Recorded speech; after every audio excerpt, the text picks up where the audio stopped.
എല്ലാവർക്കും നവംബർ വൈബ്സിന്റെ പുതിയ ട്രാവൽ വീഡിയോയിലേക്ക് സ്വാഗതം. ഞാനിപ്പോൾ കന്യാകുമാരിയിലാണ്. ഇന്ത്യയുടെ തെക്കേ മുനമ്പായ സഞ്ചാരികളുടെ ഇഷ്ടകേന്ദ്രമായ കന്യാകുമാരിയിൽ ഒട്ടേറെ കാഴ്ചകളും വിശേഷങ്ങളും ഉണ്ട്. ഈ വീഡിയോയിൽ കന്യാകുമാരിയിലെ ഗാന്ധി മണ്ഡപത്തിന്റെ വിശേഷങ്ങളാണ് പങ്കുവെക്കുന്നത്. എല്ലാവരെയും അത്ഭുതപ്പെടുത്തുന്ന മറ്റൊരു കെട്ടിടത്തിനും അവകാശപ്പെടാനാവാത്തൊരു പ്രത്യേകത ഗാന്ധി മണ്ഡപത്തിനുണ്ട്. അതിനെക്കുറിച്ചാണ് ഈ വീഡിയോ. കന്യാകുമാരിയിൽ കടലിനോട് ചേർന്നാണ് ഗാന്ധി മണ്ഡപം ഉള്ളത്. 1948 കന്യാകുമാരി കടലിൽ നിമജ്ജനം ചെയ്യുന്നതിന് തൊട്ടു മുൻപ് ഗാന്ധിജിയുടെ ചിതാഭസ്മം സൂക്ഷിച്ച സ്ഥലത്ത് ഓർമ്മയ്ക്കായിട്ടാണ് 1956 ഗാന്ധി മണ്ഡപം നിർമ്മിച്ചത്. 1925 37 ഗാന്ധിജി 2 തവണ കന്യാകുമാരി സന്ദർശിച്ചിട്ടുണ്ട്.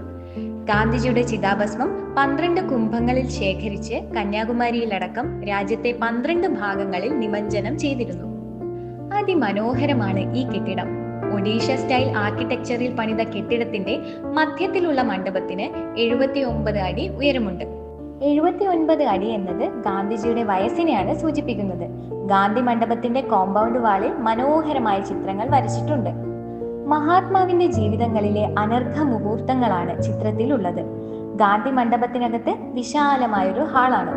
ഹാളിന്റെ ചുമരുകളിൽ ഗാന്ധിജിയുമായി ബന്ധപ്പെട്ട അപൂർവങ്ങളായി നിരവധി ഫോട്ടോകൾ പ്രദർശിപ്പിച്ചിട്ടുണ്ട്.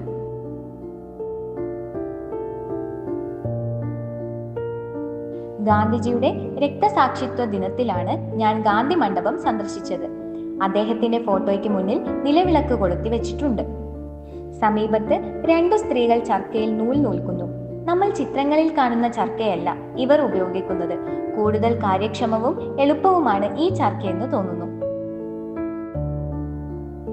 ഗാന്ധി മണ്ഡപത്തിന്റെ നിർമ്മാണത്തിൽ ഒരു സവിശേഷതയുണ്ട്. ഗാന്ധിജിയുടെ ചിതാഭസ്മം കടലിൽ ഒഴുക്കുന്നതിന് മുമ്പ് സൂക്ഷിച്ച സ്ഥലത്താണ് മണ്ഡപം നിർമ്മിച്ചതെന്ന് പറഞ്ഞല്ലോ.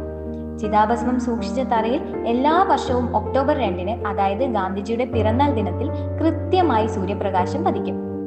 ഇതിനായി കെട്ടിടത്തിന്റെ കോൺക്രീറ്റ് മേൽക്കൂരയിൽ ഒരു ദ്വാരമുണ്ട്. ഒക്ടോബർ 2 മാത്രമാണ് വെയിൽ ഇവിടെ എത്തുന്നത്. ഇത്തരത്തിൽ സവിശേഷമായാണ് ഈ ദ്വാരം ഇട്ടത്. സൂര്യന്റെ ഉത്തരായന ദക്ഷിണായന സഞ്ചാരം കൃത്യമായി മനസ്സിലാക്കി അതിനനുസരിച്ച് കോണളവിലാണ് ദ്വാരം. ഇതെല്ലാം ചെയ്തത് കമ്പ്യൂട്ടർ ഒന്നുമില്ലാത്ത കാലത്താണെന്ന് ഓർമ്മ വേണം. ഭൂമധ്യരേഖയോട് അടുത്തു നിൽക്കുന്ന സ്ഥലം എന്ന നിലയിൽ കന്യാകുമാരിയുടെ പ്രത്യേകതയും ഇതിന് സഹായിച്ചിട്ടുണ്ട്. കന്യാകുമാരിയിൽ പോകുമ്പോൾ തീർച്ചയായും ഗാന്ധി മണ്ഡപം സന്ദർശിക്കണം. അവിടുത്തെ പ്രശാന്ത സുന്ദരമായ നിശബ്ദത വലിയൊരു അനുഭൂതിയാണ്. രാവിലെ 7 മുതൽ രാത്രി 7 വരെയാണ് ഗാന്ധി മണ്ഡപത്തിലേക്ക് പ്രവേശനം അനുവദിക്കുന്നത്. ചെരുപ്പ് സൂക്ഷിക്കാൻ പ്രത്യേക കൗണ്ടറും ഉണ്ട്. 5 രൂപയാണ് ഇവിടെ ഈടാക്കുന്നത്.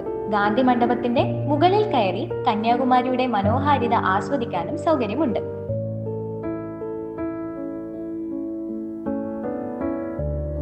വീഡിയോ ഇഷ്ടപ്പെട്ടാൽ ലൈക്കും കമന്റും ഷെയറും ചെയ്യുമല്ലോ. Thank you.